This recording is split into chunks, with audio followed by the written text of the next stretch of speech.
Edgar Cayce. The Earth will be broken up in many places. The early portion will see a change in the physical aspect of the west coast of America. There will appear open waters in the northern portions of Greenland. There will be seen new lands of the Caribbean Sea. South America will be shaken from the uppermost portion to the end, and in the Antarctic off Tierra del Fuego will be land, and a strait with rushing waters.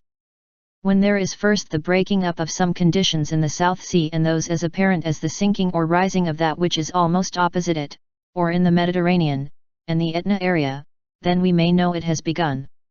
Scientist monitoring a gigantic crack in one of the world's great ice shelves in Larsen Sea in Antarctica. Larsen Sea is only slightly smaller than Scotland according to researchers, and is entirely covered by ice that is floating in deep ocean waters. The crack in the ice is both expansive and deep, measuring some 70 miles long and 300 feet wide. Once the crack spreads across the entire ice shelf, it will produce an iceberg roughly the size of the state of Delaware at over 2,400 miles.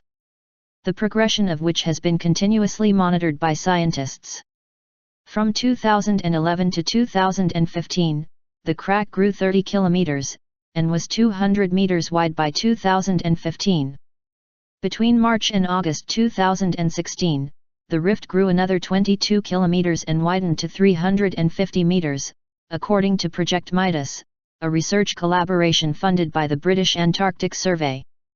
With the full length of the rift now at 130 kilometers, researchers predict a big chunk, about 10% of the ice shelf, is going to break off very soon. The partial loss of Larsen Sea will not itself raise sea levels.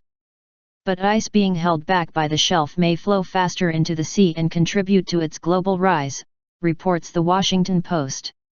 If such a gigantic part of Antarctica breaks off and water levels around the world will rise, what could be the impact for some countries? A recent study says we can expect the oceans to rise between 0.8 and 2 meters, enough to swamp many of the cities along the U.S. East Coast, reports Edgar Cayce.